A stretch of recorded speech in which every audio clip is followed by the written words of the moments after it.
वालेकुम अस्सलाम रहमतुल्लाहि व बरकातुहू। अरे वाह, आज तो मौसम कितना जबरदस्त है। हल्की हल्की ठंडी हवा, मजा आ रहा है। हाँ, बस ऐसा मौसम रहे और साथ में चाय, जिंदगी हसीन लगने लगती है। लेकिन ये हसीन मौसम भी सियासतदानों की बातों की तरह है, बस कुछ वक्त का मेहमान। सियासत में तो सब वादे सिर्फ भाषण तक महदूद होती है, अमल कहीं नजर नहीं आता। असल में हमारी जिंदगी में भी तो यही हो रहा है। हम सिर्फ बातें करते हैं, अमल कहीं दिखाई नहीं देता। हाँ, क्या मतलब? मतलब ये है कि हम रस्मों के पीछे दौड़ते हैं, दीन का असल मकसद भूल जाते हैं। सच कह रही हो, जैसे मैयत के घर जाने वाली रस्म। अरे हाँ, तुम्हें पता है शुमाइला आपा के वालिद साहब का इंतकाल हो गया है। मोहल्ले की सब औरतें ग्रुप बनाकर जा रहे हैं। चलो हम भी चलते हैं ना।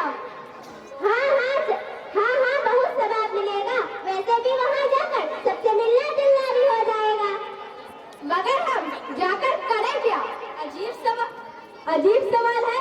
जाहिर है ताज़ियत करेंगे। वाकई क्या हम कब्बातने जाते हैं या सिर्फ रस्म निभाने? और वहाँ जाकर अक्सर औरतें बातें करने लगती है, पुरानी यादें दोहराती है, चाय और पानी का इंतजार करती है। ये क्या वाकई मैयत के घर जाने का सही मकसद है? और कई बार तो खानदान के मसाइल, रिश्तों की बातें, हत्ता के शादी ब्याह के मामला तक वही तय हो जाते हैं। जब असल मकसद दुआ करना और घर वालों की धारत बांधना हो तो फिर हम रस्म के तौर पर क्यों जाते हैं?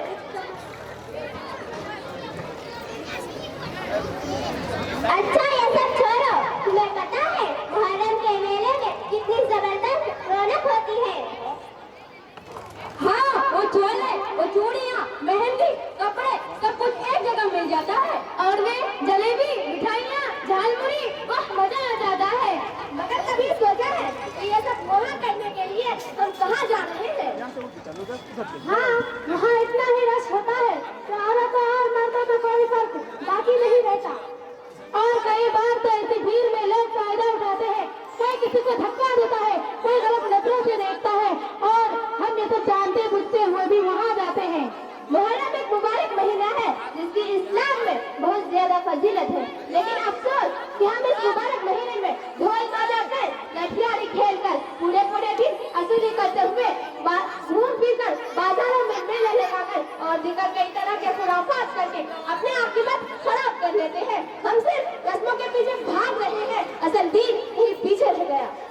मगर लोग मौसम के साथ साथ रस्में भी बदल देते हैं। हाँ, क्या मतलब ये कि हम दीन के उसूलों को नहीं देखते, बल्कि रस्मों में ऐसे जकड़े हैं जैसे बगैर रस्म के कुछ हो ही नहीं सकता।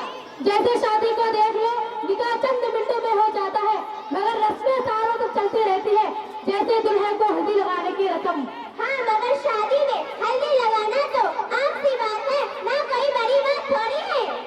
मगर ये हल्दी की रस्म कैसी आम बात हो सकती है जब इसमें गैर महरम औरतें दूल्हे को हाथ लगा रही है? हाँ, वाकई इस्लाम में गैर महरम को हाथ लगाना जायज नहीं, तो फिर शादी के मौके पर सब कुछ जायज कैसे हो गया? मगर लोग कहते हैं कि ये तो सदियों से चली आ रही रस्म है। हाँ, अगर कोई चीज सदियों से चली आ रही है तो वो सही हो जाती है। तो फिर पूजा सदियों से चली आ रही थी, मगर इस्लाम ने उसे रस्म किया ना। आपने ये तो कभी सोचा ही नहीं था। हल्दी ही नहीं, शादी में कितनी फजूल रस्मात होते हैं जो दीन का हिस्सा नहीं, मगर हम उन्हें निभाने पर मजबूर हैं। हाँ, जैसे मेहंदी की रात में नाच गाने की महफिल और दुल्हन के जहेज का भोज, बारात में हजारों लोगों को खिलाना, लड़की के वालिदैन पर कर्ज का बोझ डालना, ये सब कहाँ लिखा है? और इसी वजह से कई वालिदैन अपनी बेटियों की शादी नहीं कर पाते, क्योंकि उनके पास इतनी दौलत नहीं होती कि वो लोगों को खुश कर सके। मगर इस्लाम ने तो कहा था बेटा निकाह को आसान करो और मगर हमने शादी को इतना मुश्किल बना दिया कि लोग हराम की तरफ जाने लगे। खींचो नहीं। और सबसे बड़ी बात, अगर कोई सादगी से निकाह करना चाहे तो लोग कहते हैं कि गरीबों जैसा शादी मत करो।